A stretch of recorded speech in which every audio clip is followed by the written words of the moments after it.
I think it was pretty obvious in the game of basketball or any sport. It's not always who you're playing, but when you're playing them. You know, they had a very, very tough week.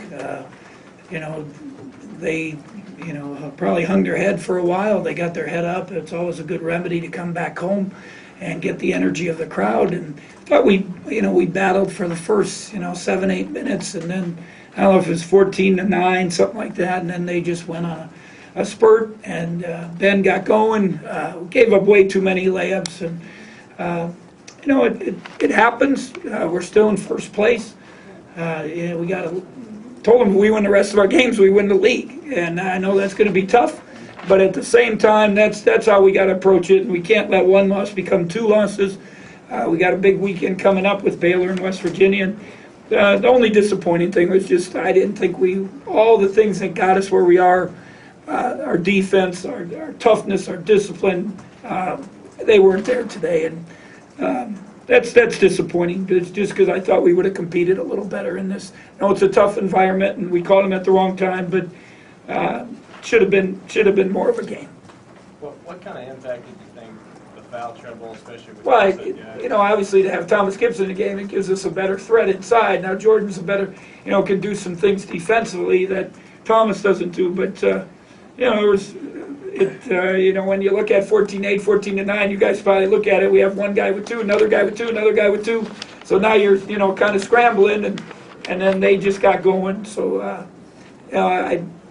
you can't have excuses, that you just things that's part of basketball.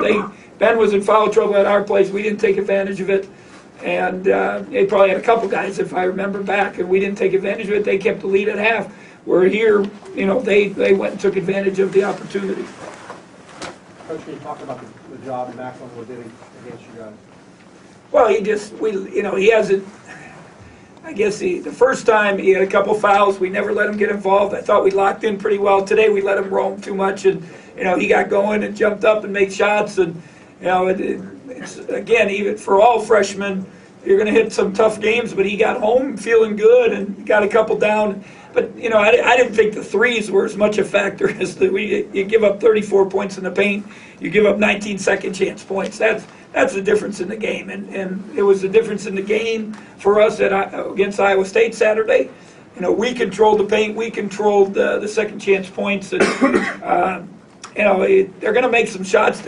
I thought they got us strung out, they got us in transition, way too many layups, and we just broke down defensively, which we've been pretty good at, and hopefully we can, get that back when we go home on Saturday.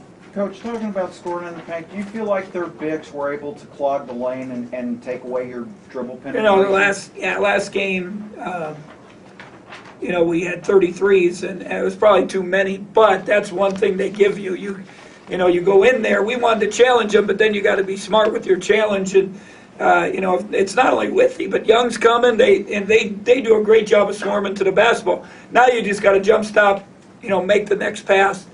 And shoot the ball with some good rhythm and shot. We've been so good. Our assist turnover's been one of the best in the league, and we've had a great run. And I didn't think we made the extra pass, the next pass, the easy pass today. We just tried to do too much on our own, and we're not good enough to do that.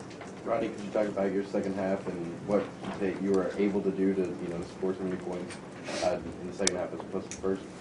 My teammates just did a better job of getting me open and things like that and finding me, and I came off screens a little bit more aggressive in the second half. And being your last time in Allen Fieldhouse, and I know you probably wanted to leave with a win, and what's the emotion now knowing that you didn't get one here during your career? I just got to get over it. I can't dwell on it. That's something I can dwell on once my career's over at K-State. But as for now, I just got to get ready for our next game. Hey, Will, what did you feel like went wrong in the first half when they were able to pull away?